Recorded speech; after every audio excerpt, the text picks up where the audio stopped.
legal, né? É um papo muito diferente. E fala pra gente, Teresa, conta para nós o que é o projeto Mãe Pixel. O projeto, na verdade, ele surge junto com mais ou menos junto com a carreira do meu filho.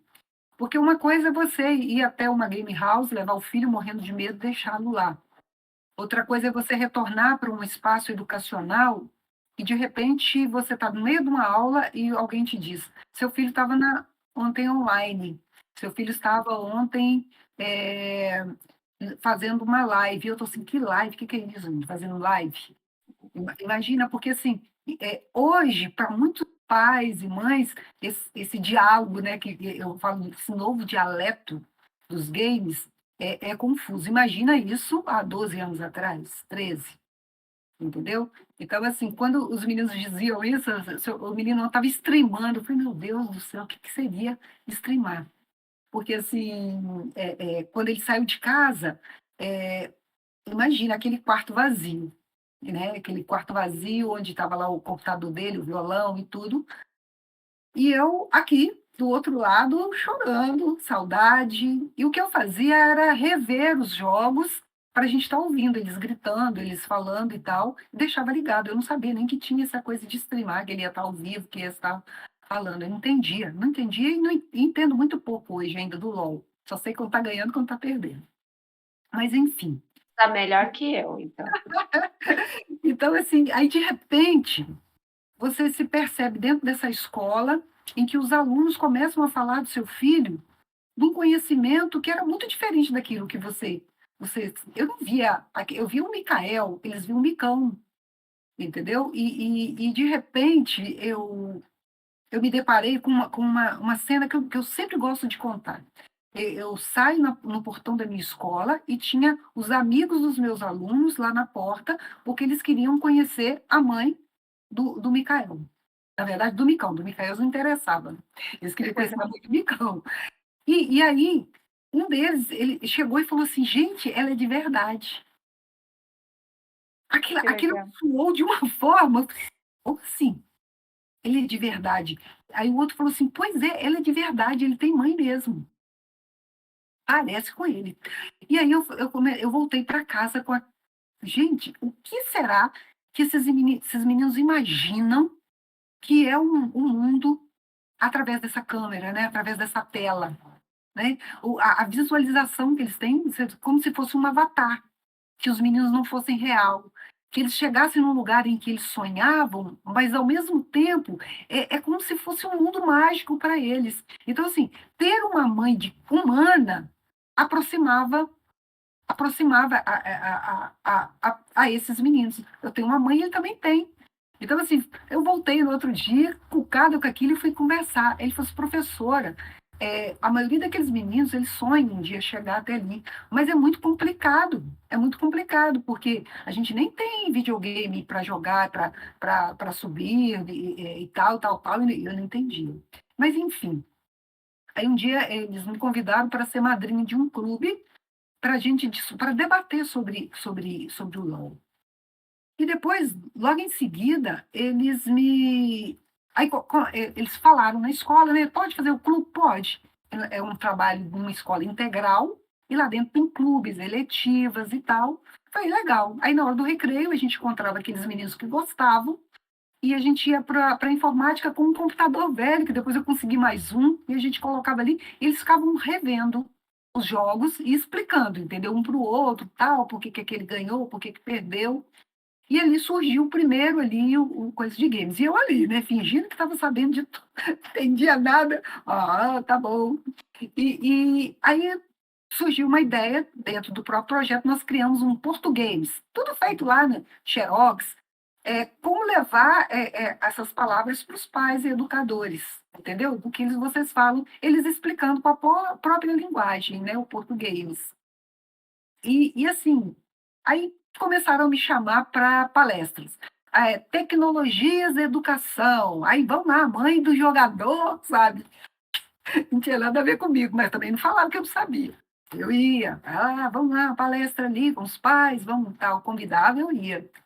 E em uma dessas palestras, os pais dos alunos estavam presentes e de algumas outras escolas. E eu conversei, os pais todos me olhando assim, né? Uma mulher maluca que deixa um filho de 17 anos sair de casa e morar em São Paulo, né? Não pode ter juízo, né? E quando eu começo a contar para eles da afinidade de que os filhos que estavam me ensinando o que meu filho vivenciava e que eu estava aprendendo muito com os filhos deles, e que quando eu olhava para o pátio, né, um pouquinho do que a gente conversou, Letícia, quando eu olhava para o pátio da escola e eu via o meu clube caminhando lentamente, conversando, batendo papo, enquanto os outros corriam freneticamente. Aí eu falei, e os filhos que gostam de games caminham devagar. Era uma analogia que eu estava fazendo, né? Já tentando assim. Era uma observação, mas eu não imaginava isso como uma pesquisa, entendeu? Eu estava jogando, falei, se os meninos andam devagar, são calmos, eles não me envolvem em brigas. E fora isso, são os meninos mais centrados em matemática e em português. Eu buscava saber, ó, em inglês. E aí eu comecei a conversar com os pais. Então, olha só, pode ser uma coisa legal o jogo. Então vamos pensar por aí. São os meninos mais calmos da escola, os meninos que gostam mais de matemática e os meninos que gostam de inglês. Não pode ter uma coisa tão ruim envolvendo tudo isso. Então, assim, aí quando chego no outro dia, um dos alunos me diz exatamente essa frase. Professora, você foi um ponto luminoso na cabeça dos meus pais. O meu pai quis sentar comigo e jogar. E os outros do clube vieram. Nossa, tia, é verdade, foi bacana demais. Meu pai chegou lá em casa e falou que não sabia que tinha uma casa que ficavam os jogadores, que lá tinha um psicólogo, que tinha fisioterapeuta e tal. Eles não entendiam isso. Então agora eles já conversam com a gente sobre isso. Então, assim, aí eu voltei para casa com a cabeça desse tamanho, né? Falei, puxa vida, onde que eu estou mexendo? O que, que é isso, né? Ser um ponto luminoso na cabeça de pais. Que função é essa? E aí a cabeça maluca de professora sempre pensa, eu imaginei o pixel. Falei, eu acho que eu poderia ser um pixelzinho, sabe?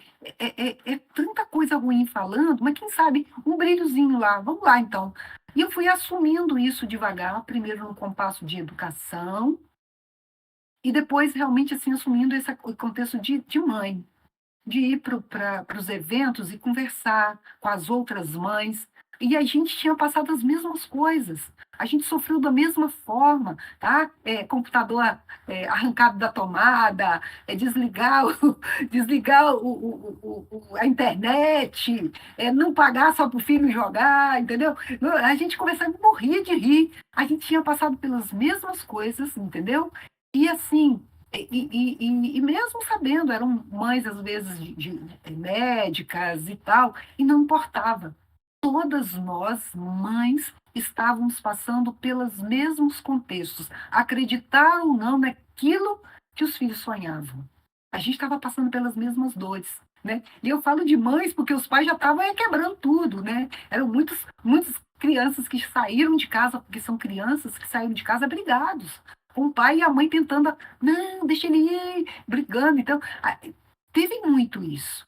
Então, assim, não tem como não se emocionar quando você se sente pertencendo a um espaço. Porque então, até então era um ET, uma professora maluca numa escola, e que todo mundo olhava, como assim? Pega 2 folgas para ir lá ver filho jogar game. Né? Tanta coisa para fazer e tal. E, de repente, eu percebi que a gente podia fazer mais. E comecei a conversar com outras pessoas e pedir ajuda de verdade mesmo, né? Eu falo que eu fui uma das mães que a chata da Game House.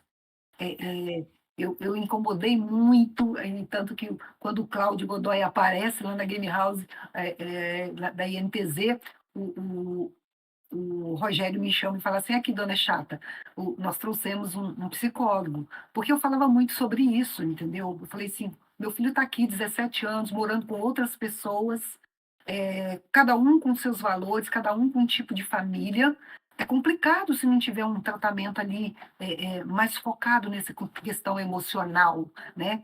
Então, assim, depois o meu filho foi me contando, né? Claro, ele não contou antes, que, né? Mãe, chorei tanto, porque, assim, os dois mais velhos já tinham saído de casa, era ele e o caçula que tinha. Então, assim, era o quarto dele, meu quarto, o banheiro nosso. E, de repente, era um banheiro para 6, 8, 10 garotos. E ele ter que ficar dividindo a hora que pode tomar banho, a hora que vai o outro tomar o banho, para não atrapalhar o outro, e começa a conviver. Então, assim, teve um lado bacana demais disso, porque aos 17 anos, um filho já ir para a vida e perceber que tem que compartilhar e tal. Então, não tinha como eu não pensar outras coisas. E como eu gosto de fazer uns rabiscos, escrever algumas coisas, antes eu escrevi um romance, um poema, um livro infanto-juvenil, aí eu falei assim, vou jogar todas essas emoções que os meus alunos vão passando num livro. Então, assim, e o projeto foi tomando um corpo. Comecei a conversar com psicólogos, entendeu? Comecei a conversar com advogados, até para. Porque não tem lei nenhuma e até hoje que está se organizando. Então, assim, imagina esses contratos com advogados que não eram da área, porque nem existia. Hoje que nós temos aí, né, várias referências, Luana,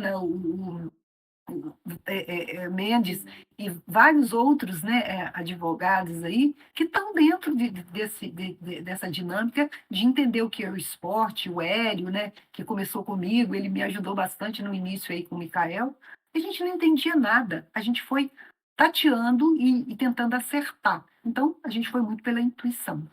Então, trazer o Cláudio para essa game house, eu sei que depois as outras game houses também foram trazendo nutricionistas, psicólogos, fisioterapeutas, foi bem interessante, né? E nessa época nós tínhamos uma mãe que era fisioterapeuta, a mãe do Jockster, e ela foi lá, cuidou das mesas, vamos abaixar, vou ter que abaixar, corta os pés, coloca, porque era tudo muito início, ninguém tinha noção disso, né? Mas a gente já tinha, como que nossos filhos vão ficar ali o dia inteiro naquilo ali, naquela posição, e começar a sentir, né? E é o que a gente vai conversando com esses adolescentes, é o que a gente vai conversando no projeto, de que a gente precisa ter um cuidado.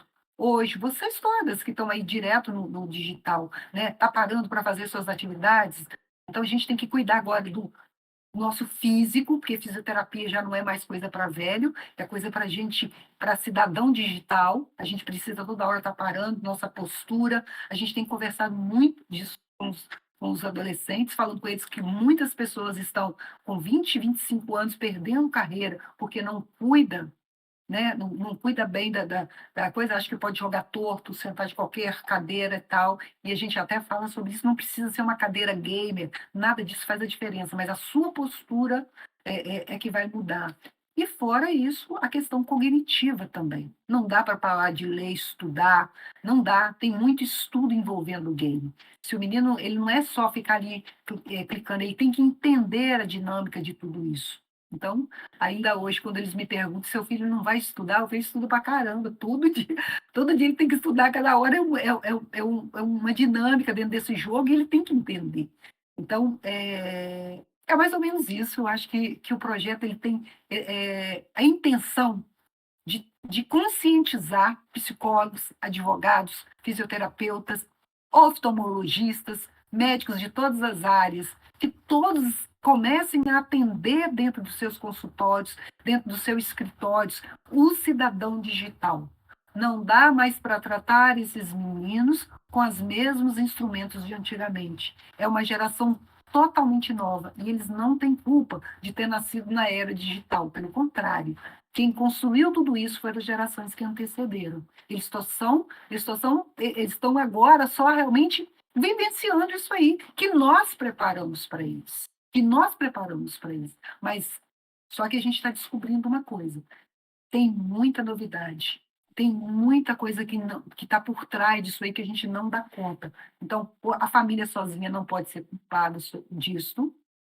A escola muito menos vai dar conta disso, porque a escola está tentando, gatinhando ainda para chegar na tecnologia. Então, os meninos já chegam lá dentro da escola tecnológico.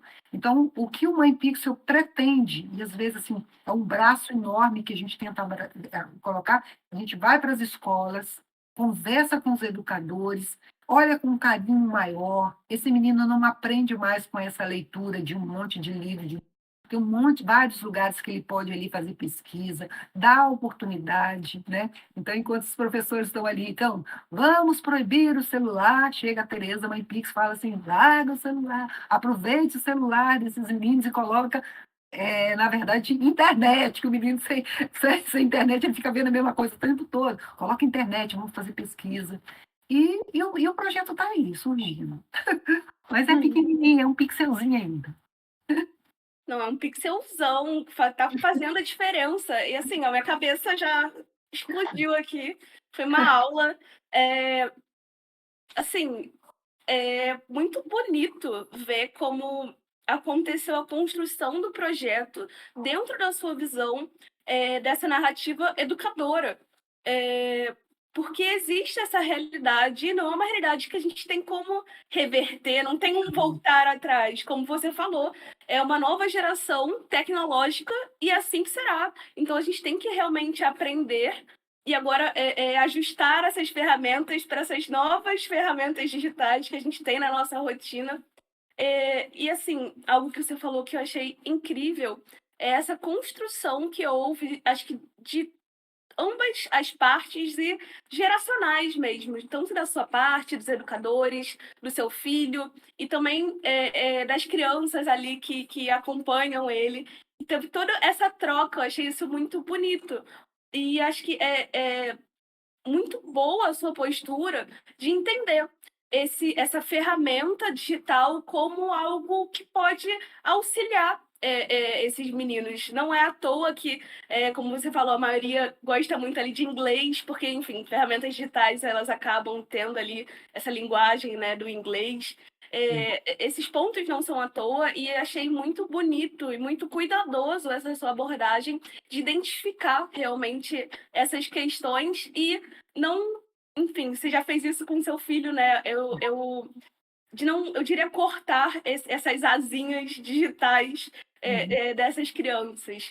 É claro, como não sou mãe, mas vejo pelos meus pais, inclusive, como eles abordaram a minha era tecnológica, de não é sobre a ferramenta, mas a criança ali, quando passa do limite, sempre tem ali a bronca, tem esse momento. Óbvio, faz parte da maternidade, da paternidade e principalmente da educação, mas é incrível a sua abordagem de identificar isso e estimular isso, sabe? Então, acho que foi incrível essa transformação. E essa parte que você falou da gaming house foi toda uma construção de vocês. E isso é uma questão que a gente até hoje não pensa muito. Pensa muito da empresa, na gaming house. Óbvio, antigamente estava ali andando a passos curtinhos, era algo super novo, mas pouco se fala de como as famílias deram esse suporte em construir esse cenário, em construir esse negócio de games que a gente tem hoje, sabe? E vocês tiveram um papel essencial. Na época eu acompanhava a NTZ, era o time que eu torcia ali no CBLOL, e eu nunca saberia que atrás tem ali as famílias em cima, e claro, faz super sentido, são jogadores super jovens, e vocês como pais preocupados com os jogadores de vocês. Mas é incrível. Bom, eu queria saber até, Tereza, em relação, assim,